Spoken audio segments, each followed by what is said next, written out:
Kenapa satu hari di mana mulut terkunci, tangan berbicara? Saya waktu itu batin, kenapa yang berbicara kok tangannya? Kenapa mulutnya dikunci, tangannya berbicara? Ternyata jawabannya hari ini, banyak orang berbuat dosa dengan menggunakan tangannya. Banyak orang berbuat dosa dengan menggunakan jempolnya, jari-jarinya. Untuk apa? Menghina, menghujat, membuli, mencaci maki dengan menggunakan tangannya. Melalui apa? Media sosial. Melalui apa? Facebook. Melalui apa? Instagram. Maka kalau bisa, jadikan medsosmu sebagai wasilah untuk dakwah, bukan untuk bermaksiat. Assalamualaikum warahmatullahi wabarakatuh.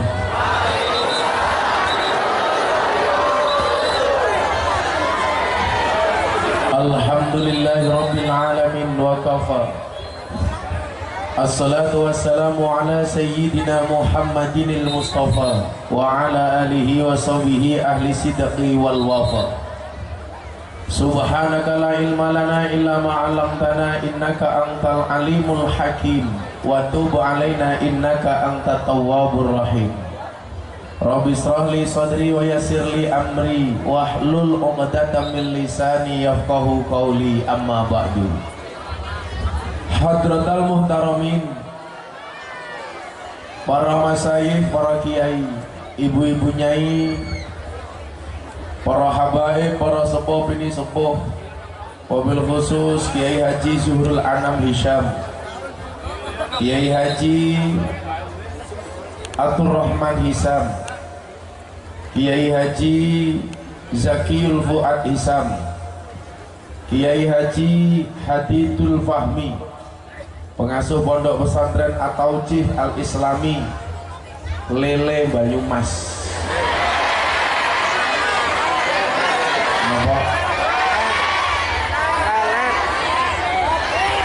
Leler nyong mikir kak lele ya. Ingkang estu kaula takdimi, para pejabat yang berkenan hadir dalam semua tingkatannya, adalah TNI Polri yang saya hormati, sahabat Ansor Banser, serta segenap panitia pengajian yang saya banggakan, Bapak Ibu kaum muslimin wal muslimat, jamaah pengajian dan sholawat dalam rangka harlah Irmus, apa dia Irmus? Ikatan Remaja Mesum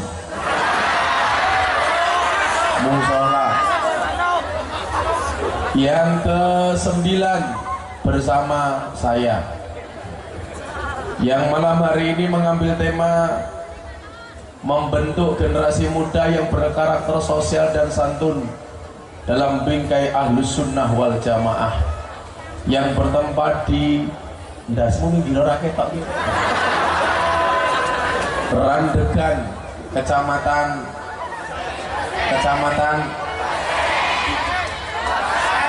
apa? Kebablasan. Oh, Kebasen. Rahimakumullah. Saya tidak pernah tahu di mana saya ngaji sebelum datang ke lokasi, karena yang ngurus jadwal bukan saya.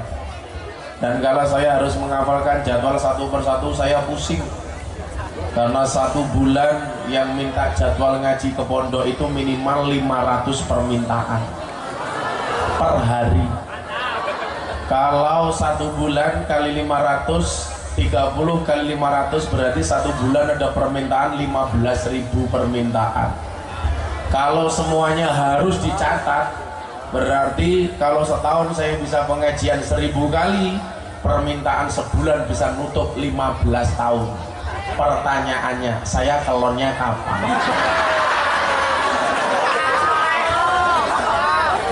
Maka gara-gara jadwal ngaji, saya jarang di rumah. Sampai istri saya sakit saja saya tidak bisa mendampingi. Makanya akhir-akhir ini jadwal saya agak kacau, karena saya harus konsentrasi dan fokus untuk mendampingi istri saya berobat. Kenapa? Karena saya adalah tipe suami yang setia. Saya bilang sama saya, Abah saya sakit nikah lagi. Saya bilang tidak, lelaki yang hebat tidak mencintai banyak wanita, tetapi lelaki hebat yang mencintai satu wanita. Makanya tolong para janda jangan menggoda ya, terutama janda-janda tua. Kan nggak mungkin aku menikah dengan janda tua. Kalau sampai saya menikah dengan janda tua, saya bisa mati duluan. Kan saya bisa keracunan. Keracunan apa? Susu kadaluarsa. Maka setelah sekian kali jadwal berubah, alhamdulillah malam hari ini bisa sowan di Randegan. Mudah-mudahan pertemuan ini mendapatkan berkah dari Allah Azza wa Jalla. Maka saya meyakini tidak ada satu pertemuan pun kecuali diizinkan oleh Allah. Maka kita syukuri alhamdulillah. Kalau melihat jadwal kecil kemungkinan, karena sampai kemarin saya masih ada di Penang, Malaysia, di Kelantan, Malaysia. Saya dapat undangan dari Raja Kelantan, Malaysia. Alhamdulillah hari ini saya dapat undangan dari Purwokerto, Raja Singa.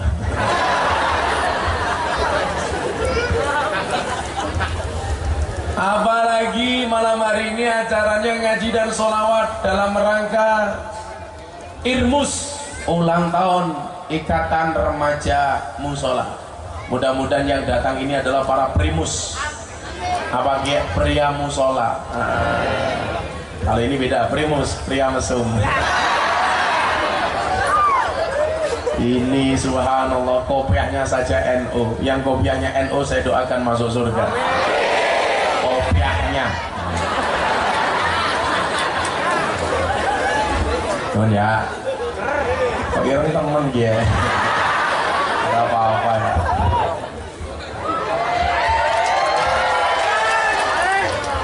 Santai, kalau kamu di bulu hitam kamu jawab putih tidak mesti suci, hitam tidak berarti kotor. Buktinya apa? Kain kafan putih menakutkan, kain kiswah hitam tapi menyenangkan. Santai saja. Biasanya orang itu kalau wajahnya jelek, insya Allah istrinya cantik. Kan wajahmu jelek ya, insya Allah besok istrimu remuk. Amin kepriu.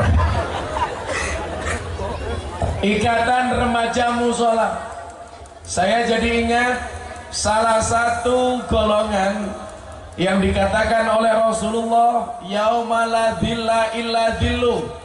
Satu hari di mana hari itu tidak ada perlindungan kecuali perlindungan dari Allah. Saat itu dikatakan yauma ya la yanfa'u malun wala banun.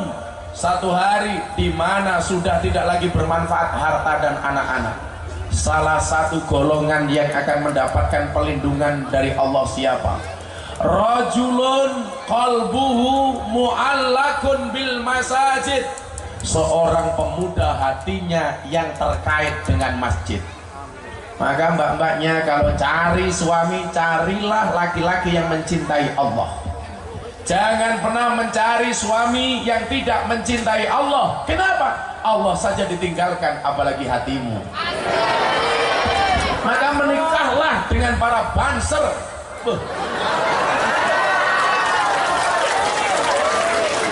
Ibu-ibu kalau cari mertua, prioritaskanlah banser sebagai calon menantu. Kenapa? Karena kiai saja dijaga, apalagi anakmu. Kiai, walaupun rupanya mesake kayak kiai.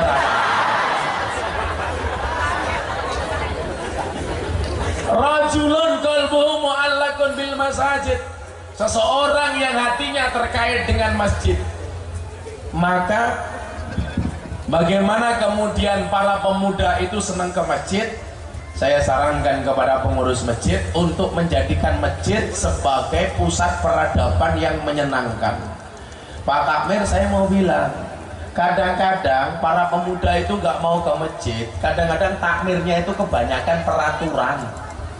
Saya kasih contoh, saya pengajian di Jepara, Jawa Tengah. Jam 9 pagi saya selesai ngaji, saya pulang. Di tengah jalan jam 10 saya pengen sholat duha. Saya mampir ke sebuah masjid.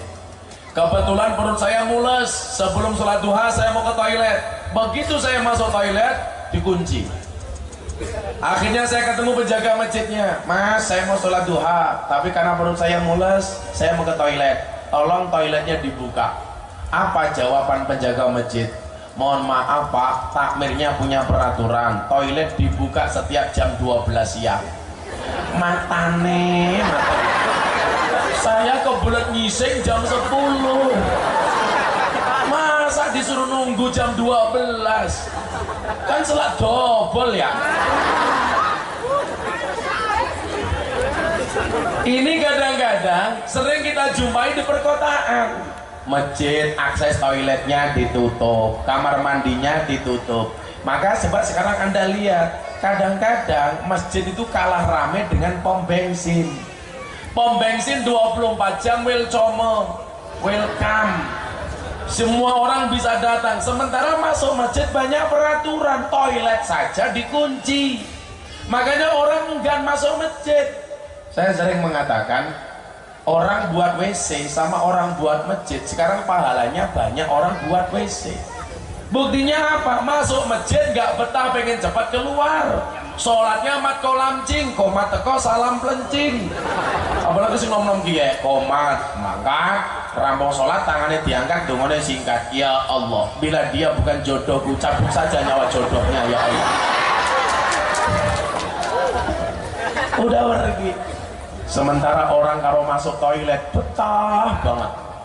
Apalagi ning jero WC nyekel HP nonton Maria Ozawa.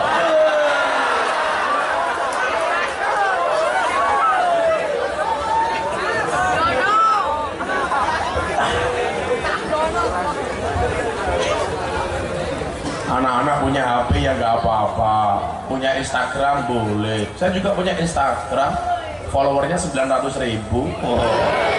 Kamu berapa? 3 orang, bapaknya, kakaknya, adiknya. Jadi jangan sampai kemudian keberadaan masjid kalah menyenangkan dibandingkan keberadaan pom bensin. Maka bagaimana kemudian para pemuda ini suka dengan masjid? Buat masjid yang menyenangkan. Cari tukang adzan dari kalangan muda. Saya itu kadang-kadang sering mendapati masjid itu yang adzan biasanya yang sepuh-sepuh. Usia 70 tahun suruh adzan subuh. Ya Allah, belas gak menarik. Sing adzan simbah-simbah wis nang untuk. Awang bang.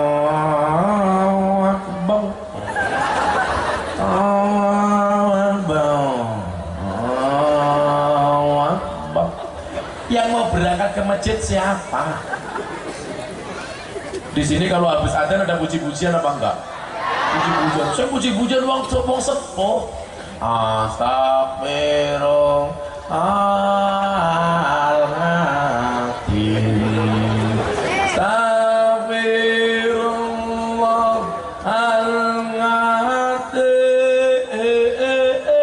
Innallaha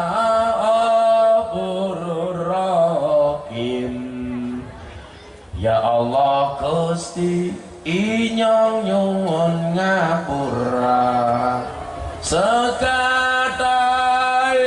dosa inyong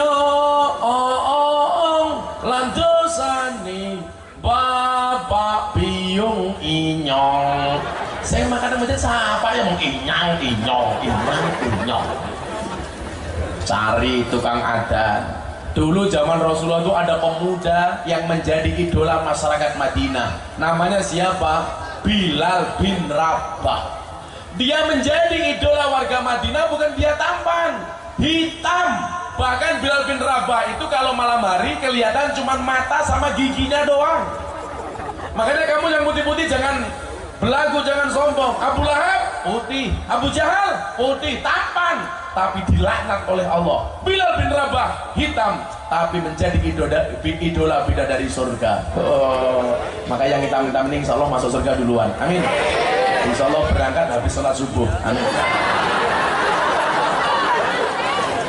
Jadi baru subuhan modal. Pemuda tukang adzan, idola. Apalagi kalau suara kamu keren. Coba perempuan tuh kalau dengar suara cowok, apalagi suaranya masya Allah. Sing lepek-lepek janda.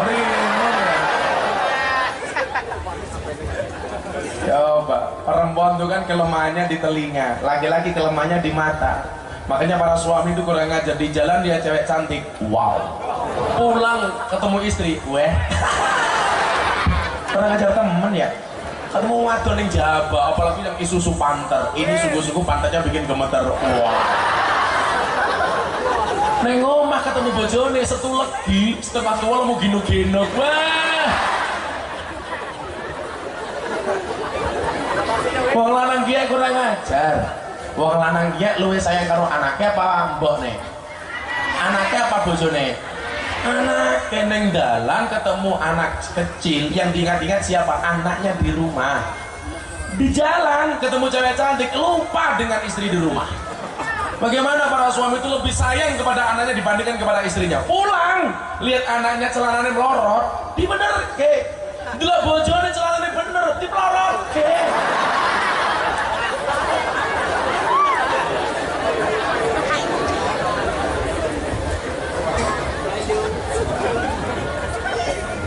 Ngelanang priwe. Jadi pemuda yang diidolakan oleh surga siapa? Orang yang hatinya terkait dengan masjid. Rebutan le, apalagi jagatmu saja apa itu? Syekh Hermania, mafia sholawat, apa?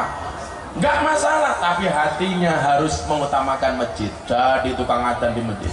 Saya itu orang yang beruntung, Bu. Saya dulu kecil tidurnya di masjid. Dulu belum ada listrik, belum ada PLN, adanya lampu sentir. Arane ning piye apa? Randukan ya. Sentir. Turun ning masjid. Begitu subuh inyong tangi irungnya ireng kabeh. Lah anak-anak zaman now nggak tahu, yang zaman old tahu. Yang anak-anak milenial pasti nggak tahu, tapi wajah-wajah kolonial pasti tahu.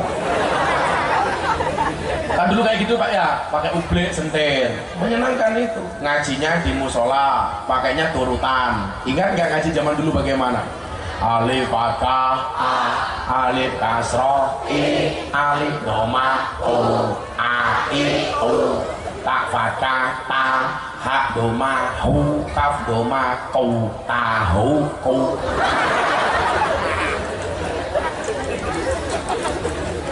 Ko fathah ko, fa kasroh fi, kaf doma ku, kopi ku.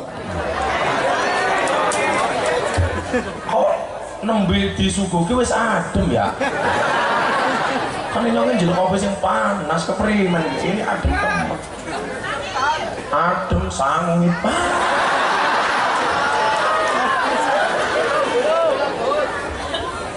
Ini ada apa?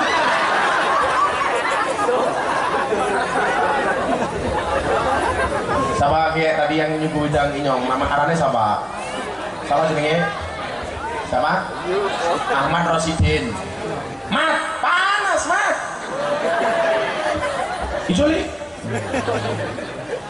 Prima. Namanya Ahmad Irma.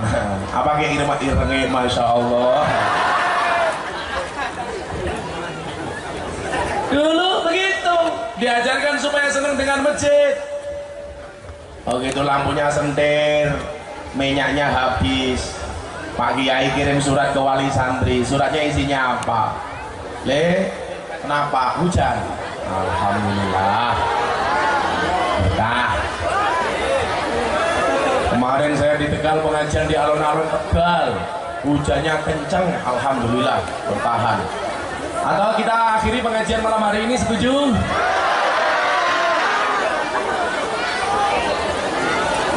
Memudan bewet di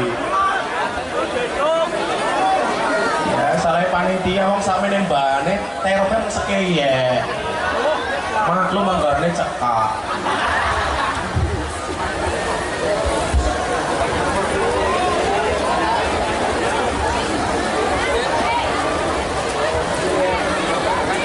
Lanjut ya, selamatan dulu yuk. Sholli wa sallim daiman ala mada, sholli wa sallim daiman ala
wal ali wal sahabi man qad wahada sallu ala nabi Muhammad. Sampun terang wah bunterang selawatan maning. Saya lagu ini canom-nom, lagu ini Irmus, Ikatan Remaja mukane sobek-sobek. Selalu ala Nabi Muhammad. Atiku rasane lara, nyawang konco adoh karo agama.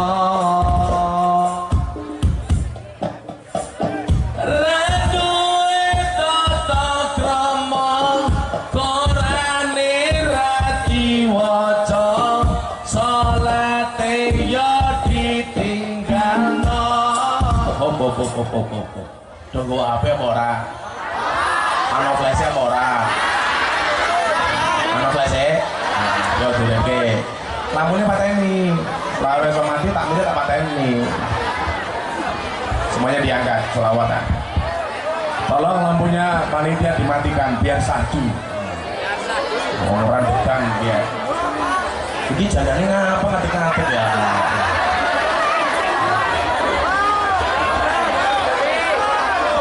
Lampu matikan, lampu yang di atas dimatikan. Mir, matikan mir. Nah, mir maksudnya. Biar satu. Woi, lampunya mati nih. Oh, kesuwen, gebuk baik kayak gini. Amat, kopinya ngendi ki ya?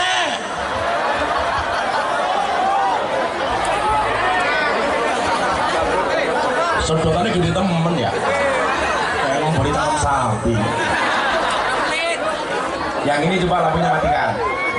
Mati ini bro. Men, benar. Tarik. Lai. Selalu ala Nabi Muhammad. Semuanya diangkat. Atiku rasane lara, nyawang konco adoh karo agama. Ratu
Lenjani terakhir sholawat sing banget dikantos sama Kanjeng Nabi.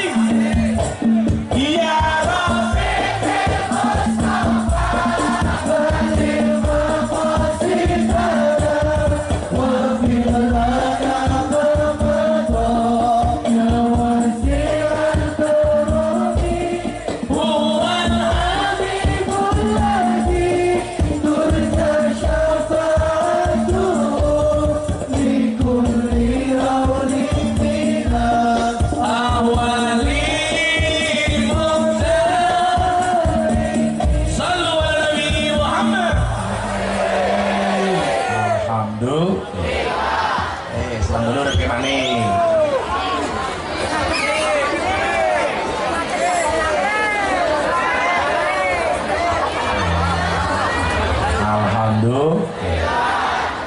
lampunya murah langsung kopinya teka. Apa? Kacamatanya buka. Kok nafsu temen kalau kacamatanya ini? Kamu itu datang ke sini pengen mendengarkan ngaji, apa pengen delok mataku? Matane.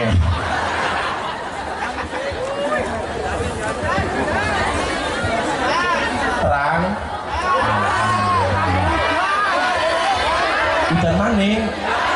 Mohon bubar mawon pengajiane. Amat, makasih ya. Di mana saya mau? Wongnya minggat. Maka Bapak Ibu rahimakumullah, saya pengen metodologi cara untuk memakmurkan masjid itu lebih banyak melibatkan para pemuda dan pemudi. Ingat, inna fiyadi subani amrul ummah. Besok di masa yang akan datang, wajah-wajah pemuda inilah yang akan menjadi pemimpin Indonesia. Betul? Masjid mulai dari tukang adan, sahurnya Jumatan, anak-anak muda tampilkan di mimbar. Ramadan sebelum ada penceramah, yang muda jadi MC-nya. Keren. Jangan justru akses anak-anak muda ini dibatasi. Kadang-kadang orang tua itu egois, cuma macem-macem. Justru kasih kesempatan yang luas untuk anak-anak. Coba, kami ngapa ya? Apa? Udan? Ya apa-apa mau banyu ya. Sing kundanan ora sambat tak dongake, insyaallah mulih klebus. Klebus dia banjir tuh. Apa-apa mau banjir apa? Apa? Biasaan gon-gon sing jenenge kudanan ki ya terus goblok. Radong temen ya. Lah panas kuwi kebakaran, lah udan teles. Temanggung udane terus dhuwur di ambung sing ngisor.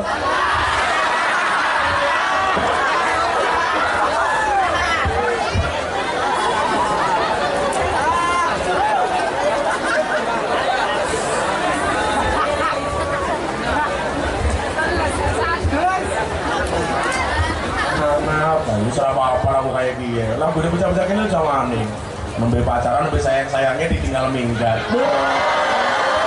Aku wes kadung sayang direwangi berjuang kok malah ditinggal ngilang dan tenan malah galau. Aku nganan kamu ngiri, akunya bertahan kamunya lari. Makanya cewek itu rasa dipikir banget. Awak itu ngerti apa bedanya cewek kayak sound system. Bedanya tipis. Sound system diragati oke, kita wujudnya. Cewek diragatin teh oke, dipek kancane.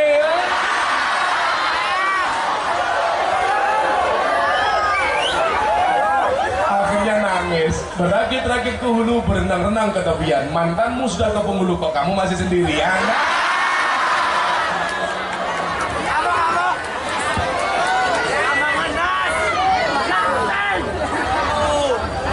Akhirnya pacarnya Saya pergi nyanyinya apa? Korban janji. Kowe lunga pas aku. Ya ngerti ya. Gocek. Shallu ala Nabi Muhammad. Pak Tamir, saya sampaikan manajemen pengelolaan masjid profesional untuk hari ini, supaya yang muda-muda ini mau berangkat ke masjid. Setuju? Jangan masjid hanya dimonopoli oleh orang tua, seolah-olah yang mau ke masjid itu hanya orang tua. Makanya ibu-ibu kalau cari menantu, carilah pemuda yang rajin sholat subuh di masjid. Kok ada pemuda rajin sholat subuh di masjid, jadikan dia sebagai mantu. Tapi nyatanya sing gelem subuh ning masjid dia sing tua-tua meh mati. Semua jarang temen. Maka coba kita lihat kasus saya tadi di Jepara, mau ke WC nunggu jam 12, akhirnya saya pindah ke pom bensin. Saya wudhu, saya ngising di situ, saya sholat di situ. Ayo, kenapa masjid nggak bisa seperti itu? Satu. Nomor dua, masjid itu nggak usah kebanyakan peraturan. Kadang-kadang peraturan itu justru membebani jamaah. Contoh, satu tadi itu WC dikunci. Nomor dua, dilarang tidur di dalam masjid. Tai nyongnya apa-apa. Lah nanti kalau tidur waktunya adzan nggak bangun gimana Gus? Gampang. Kalau ada orang tidur, adzan nggak bangun, sholatnya sisa.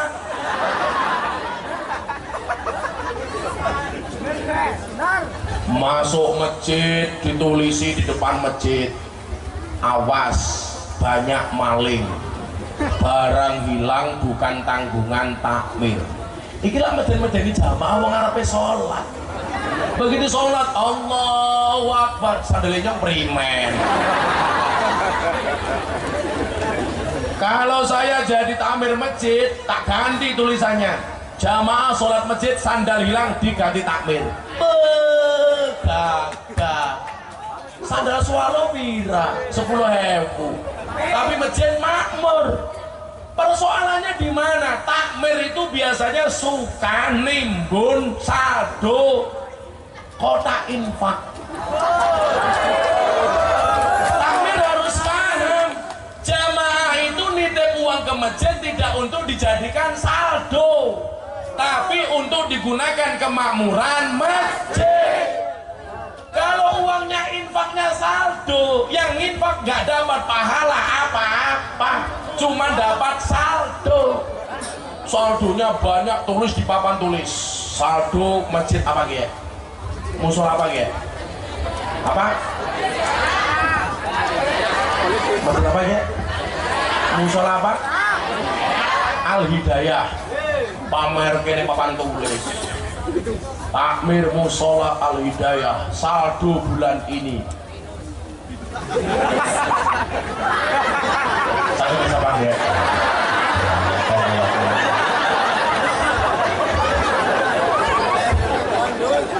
Lebih baik minus daripada ditabung.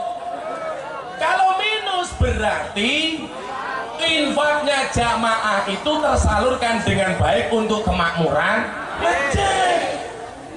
Dibuatlah infak masjid untuk hal-hal yang menyenangkan supaya jamaah mau datang. Musola Al Hidayah pasang wifi gratis.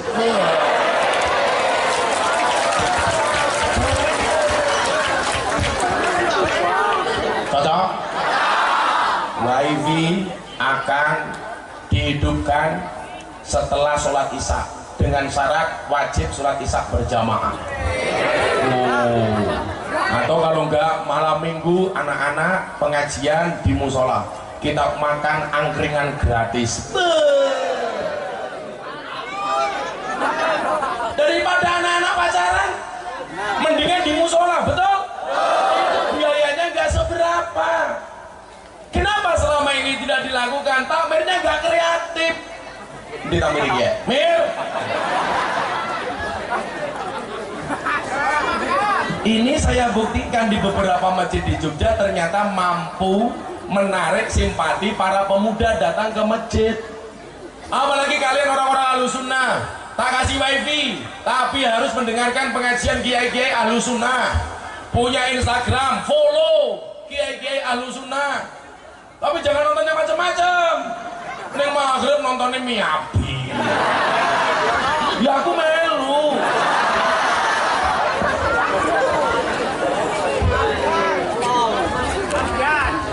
Ingat ya, ini era medsos. Allah berfirman di dalam surat Yasin ayat 65. Mohon maaf. Al-yauma nakhtimu ala afwahihim wa tukallimuna aydihim wa tashhadu arjuluhum bima kanu yaksibun. Coba hati-hati. Saya dapat jawaban dari tafsir ayat ini ketika pulang dari pengajian Taiwan. Saya pulang ke Indonesia nggak bisa tidur, saya pikir buka Yasin ketemu ayat ini. Waktu itu saya mikir, kenapa satu hari di mana mulut terkunci, tangan berbicara. Saya waktu itu batin, kenapa yang berbicara kok tangannya? Kenapa mulutnya dikunci, tangannya berbicara? Ternyata jawabannya hari ini, banyak orang berbuat dosa dengan menggunakan tangannya. Banyak orang berbuat dosa dengan menggunakan jempolnya, jari-jarinya. Untuk apa? Menghina, menghujat, membuli, mencaci maki dengan menggunakan tangannya. Melalui apa? Media sosial. Melalui apa? Facebook. Melalui apa? Instagram. Maka kalau bisa, jadikan medsosmu sebagai wasilah untuk dakwah, bukan untuk bermaksiat. Wis tua-tua umurnya saya ketahui ibu-ibu duwe Facebook. Jam 10 bengi bojone ra mulih. Nulis status nang Facebook, aku kedinginan nih. Maksudnya apa ya? Dibaca sama Banser langsung komentar, tak kancani kok. Iya. Takmire langsung ikut komentar, cemungut. Gus Miftah baca langsung komentar HIKS.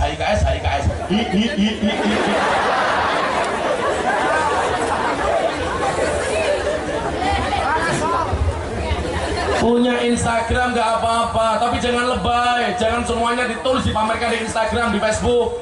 Sekarang malaikat Raqib Atid itu nganggur, gak punya pekerjaan.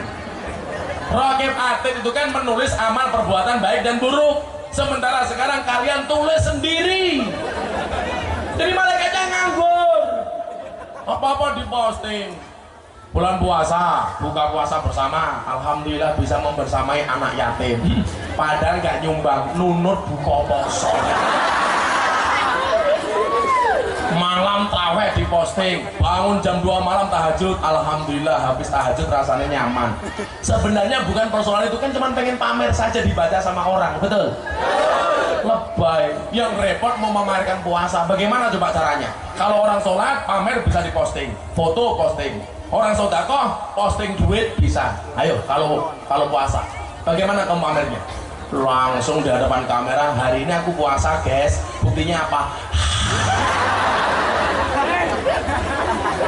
Kadang-kadang postingnya lebay, siang-siang ada kecoa di foto posting Facebook, siang-siang gini lihat kecoa, Selasa lihat korma. Apa matamu dikatakan? Itu bisa membedakan antara serangga dengan korma. Tabung gas LPG 3 kg di foto posting, wow kelapa muda guys, matane.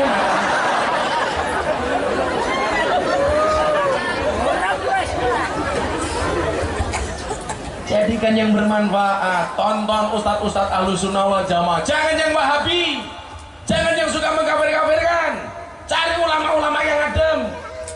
Enggak kayak hari ini gampang banget. Oh, begitu malam tahun baru orang-orang NU bikin pengajian akbar, bikin sholawatan malam tahun baru. Mereka bikin status, apa coba statusnya? Malam tahun baru kami bukan malam tahun baru Masehi, tapi malam tahun baru Hijriah. Begitu ditanya, kamu lahirnya tanggal berapa? Di 20 Februari. Matane. Katanya tahun barunya tahun baru Islam. Kenapa lahirnya pakai tanggal Masehi?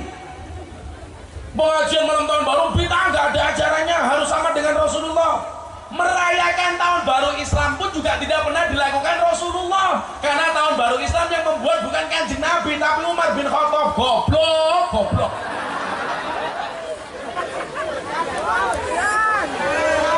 Betul ya?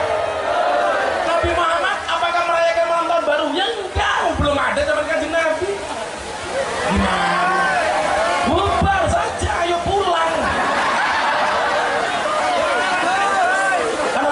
pindah tempat. Selamatkan. Ini berarti malaikatnya senang sama ibu-ibu, bapak-bapak rantekan. Amin. Kalau hujan ini adalah rahmat, pintu langitnya terbuka, maka minta kamu malam hari ini. Mumpung ini awal-awal tahun, langit terbuka, kamu minta sama Allah. Yang punya keluarga, minta keluarganya sakinah. Yang jomblo mudah-mudahan segera menikah. Jomblo-jomblonya kalian pasti akan berakhir. Di mana berakhirnya? Kalau tidak di pelaminan, minimal di pemakaman.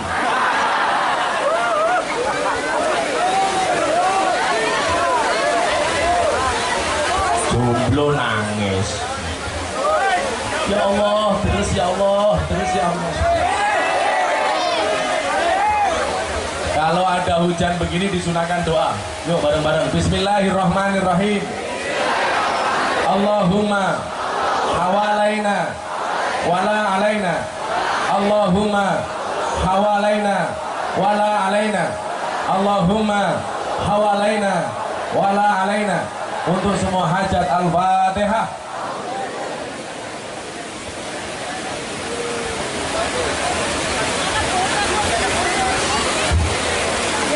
Kowe lunga nalikane Adam kae, malah mapan turu sakarepmu dhewe. Mau menangkai nuruti hawa nafsumu, engkau lupakan Tuhanmu, mengejar dunia, lupa akhiratmu. Wahu itu perintah. Selawat, ditabui bro. Allahumma sholli ala sayyidina Muhammadin dibil qulub wa dawaiha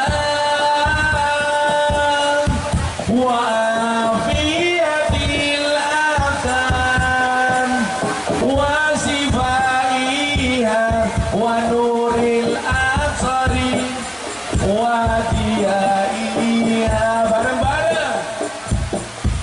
Allahumma sholli ala sayyidina Muhammadin dibil qulub wa dawaiha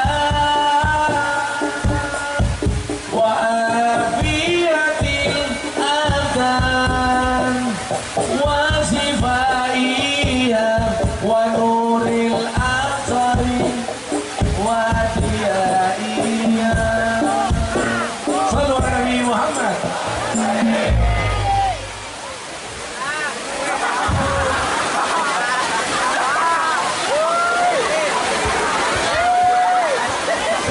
Perintah siapa?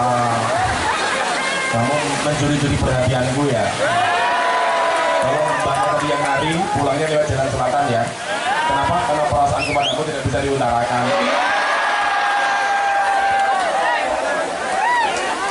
Cocok. Daripada kamu nangis gara-gara cewek. Alah, becek ke titik, Allah ketara. Wis kebaco tak bribik malah ditikung karo kanca. Terus nomor telu, wow, manajemen masjid. Rasa kakean numpuk-numpuk dua infak. Nomor telu, kadang-kadang takmir niku egois. Anak kecil dilarang ke masjid, ganggu khususnya wong tua. Anda salah. Tak kasih contoh. Ayo Pak. Cukup maju-maju tinggi ya coba ya.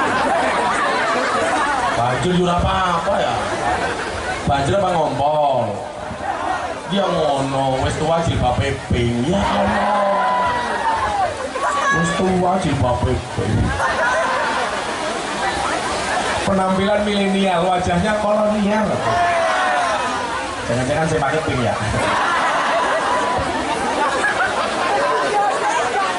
Malah ngaku, iya bener.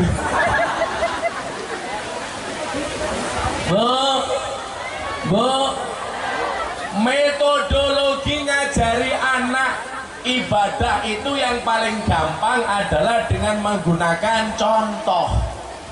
Dan rata-rata anak itu mengidolakan bapak ibunya. Maka kalau pengen punya anak yang baik, jadilah bapak sebagai uswah, sebagai contoh. Jadilah ibu sebagai madrasatul ula. Karena al-ummu madrasatul ula, ibu itu madrasah pertama bagi anak-anaknya. Saya kasih contoh. Saya itu bisa ngimami sholat, bisa manakib, bisa tahlil, bisa berjanjen, bisa tibaan, bisa yasinan, bisa sholawatan, bukan karena belajar, tapi karena biasa mengikuti abah saya yasinan. Saya begitu biasa mengikuti abah saya manakiban. Abah saya mimpin tahlilan, saya ikut. Saya hafal dengan tahlil gara-gara saya ikut dengan abah saya. Abah saya manakiban, saya ikut. Saya hafal dengan manakib gara-gara dicontohkan oleh abah saya. Saya bisa ngimami sholat, abah saya ngimami sholat, saya ikut ke masjid. Abah saya hafal. Kalau abah ngimami masjid sholat, biasanya saya mainan beduk, maka pukulnya beduk disimpan sama abah saya. Begitu abah saya sujud, saya masuk sarungnya abah. Begitu saya masuk sarung, ketemu tutup beduknya.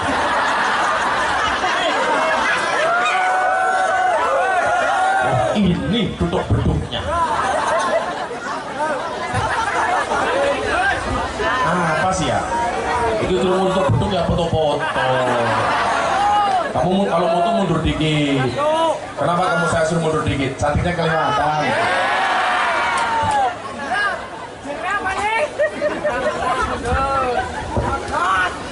Ini metode yang paling gampang. Sehingga apa? Terbangun semangat yang luar biasa dari anak-anak. Anak-anak dikasih kesempatan yang luas. Adzan, pujian, bila perlu sekali-kali ngimami sholat. Ya dia masih pintar ngimami sholat. Sholat duhur sama sholat asar. Kan nggak ada bacaan. Saya itu ingat ya. Dulu saya pernah safari Ramadan di Purwokerto. Itu di stadion apa lapangan itu? Bukan Gor Satria, bukan. Stadion Mini. Dulu sama Bagindas, band yang paling laris di bulan Idul Adha, bagi Bagindas. Itu sekitar 7 tahun yang lalu, safari Ramadan disponsori oleh Rokok Jarum waktu itu. Saya ingat di daerah sana itu saya pengen sholat taraweh. Saya bilang sama panitia, saya pengen sholat taraweh di Purwokerto. Carikan masjid yang imamnya jangan terlalu tua, tapi juga jangan terlalu semangat. Saya pengen sholat tarawehnya cepat, kan nanti mau pengajian. Ketemu masjid, imamnya wis tua, tapi gayane ra umum. Bar Fatihah taraweh sing diwaca wadduha. Kan dawa temen ya. Biasanya saya cuma kulhu sama salamun kok. Sing diwaca wadduha, inyong batin, waduh suwe temen. Ternyata saya ditipu sama Imam Purwokerto. Yang dibaca wadduha, ternyata yang dibaca cuma 2 ayat tok. Bismillahirrahmanirrahim. Wadduha walaili idza sajja. Allahu akbar. Langsung saya teriak, cocok. Loh, membaca surat habis Fatihah itu hukumnya apa? Sunnah, nggak baca aja nggak apa-apa kok. Apalagi 2 ayat, nggak baca nggak apa-apa. Yang nggak boleh itu baca surat habis Fatihah tapi lupa membaca Fatihah. Ini ada di Wonogiri sana, Jumatan.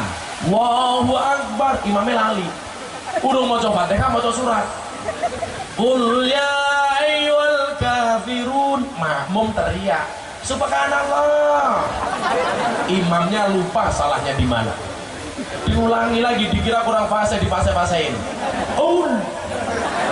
Ya ayyuhal kafirun, makmum semakin kenceng. Subhanallah. Imamnya ora paham salahnya ngendi. Dipikir kurang fase, dipase-pasein. Ya ayyuhal kafirun, Akhirnya makmum belakang imam teriak kenceng banget, Fatihah.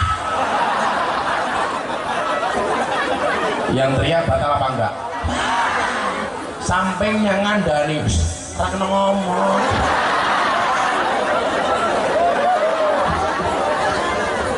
Sampingnya nalurah malah ngomong dewek, untung inyong ora ngomong ya. Maka kasih kesempatan anak-anak muda, inna fiyadi subani amrul ummah, di tangan pemuda lah urusan umat. Dan anda sebagai pemuda katakan innal fata mayakuluha anada, pemuda itu adalah yang mengatakan ini loh saya, walaisal fata mayakulu kana abi, bukanlah pemuda itu yang mengatakan dikit-dikit ini loh bapak saya, ini loh keturunan saya. Maka dari dulu saya paling tidak senang orang itu membicarakan nasab.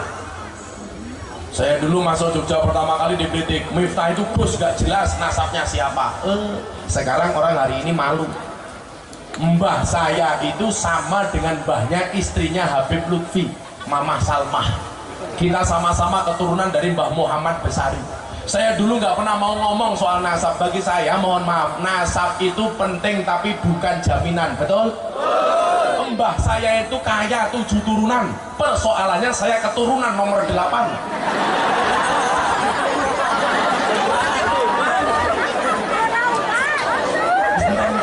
Apa? Saya baru tahu kalau istrinya Abah Lutfi itu satu nasab dengan saya. Malam tahun baru kemarin pengajian di Tegal, kakinya Abah kotor karena banjir. Saya datang, saya lap kakinya beliau karena saya sangat hormat dengan Habib Lutfi, beliau guru kita, orang tua kita. Saya lapin. Habib Lutfi tanya sama saya, "Nak, kamu itu keturunan Mbah Muhammad Besari?" "Iya, Bah, saya keturunan nomor 9. Jadi saya ini Puja Kesuma, putra Jawa kelahiran Sumatera. Karena aslinya Ponorogo, lahir di Lampung. Kalau kamu kan beda, Indo Pakistan, bapaknya iblis, ibunya setan."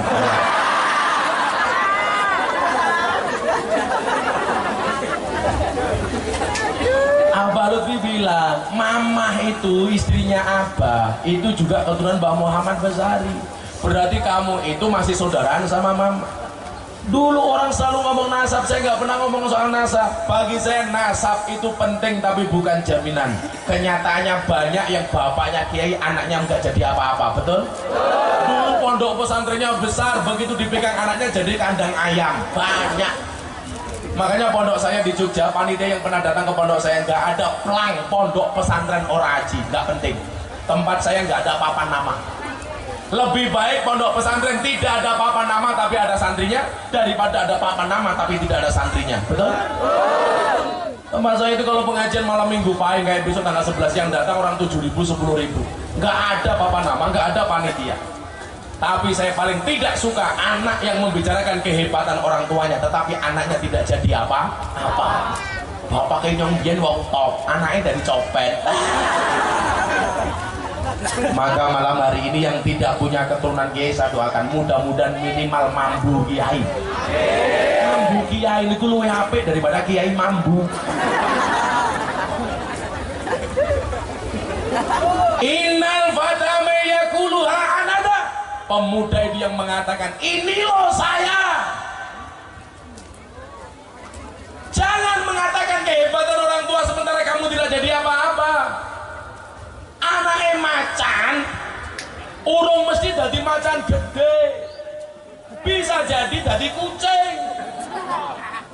Anaknya pendekar belum tentu jadi pendekar. Anaknya jenderal belum tentu jadi jenderal. Anaknya kopral bisa jadi jenderal, anaknya jenderal bisa jadi hanya kopral.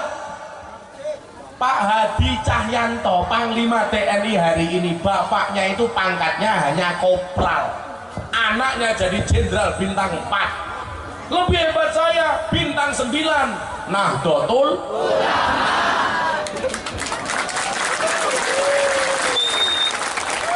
Lagi ngerti aku, bintang 7, puyer obat sakit kepala.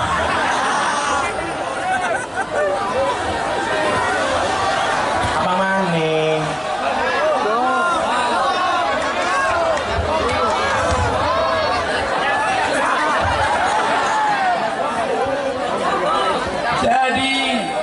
Di peringatan Ikatan Remaja remaja musola ini saya ngajak kepada Bapak Ibu warga masyarakat Randegan, berikan peran yang pokok dan utama kepada para remaja, karena pada akhirnya mereka lah yang akan menyambung tongkat estafet bagi kita. Saya berharap 10 tahun lagi besok yang pengajian di sini yang memberikan tausiah pemuda-pemuda dari Randegan. Amin. Mamane, ya jenenge siapa? Rika, siapa jenenge? Kowe, sama kayak Kipli gitu ya. Siapa? Revan. Besok 10 tahun lagi. Pengajian di Randegan akan disampaikan oleh Kiai Revan, pengasuh pondok pesantren Telembok Gang Sadar.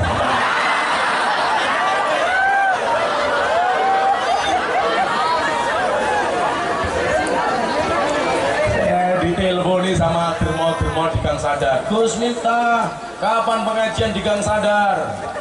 Mereka minta saya datang. Seperti tempat-tempat prostitusi di mana-mana di Indonesia, semuanya minta saya datang. Karena di mana-mana saya terkenal sebagai presiden para londe. Masuk matamu, masuk ini. WDS kalau di Purwokerto namanya apa? Apa?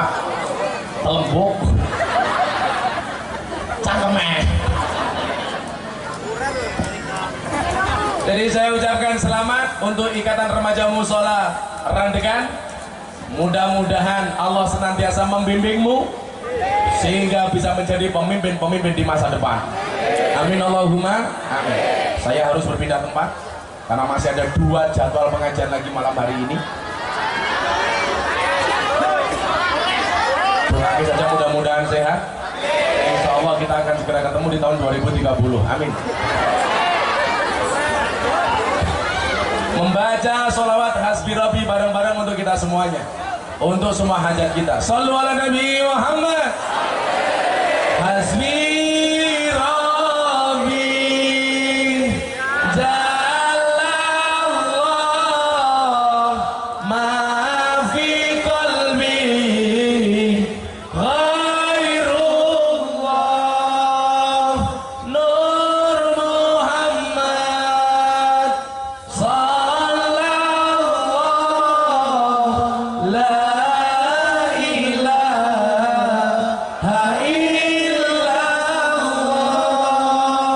Hasbi Rabbi Jalallah ma fi qalbi ghairullah nur Muhammad sallallahu la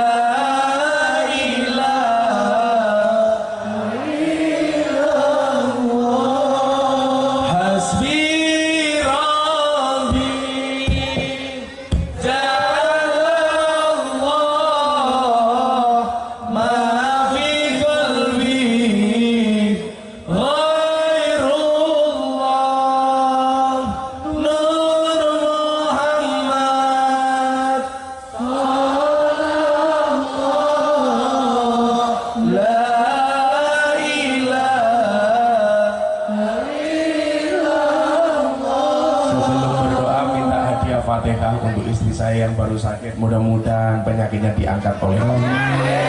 Al-Fatihah.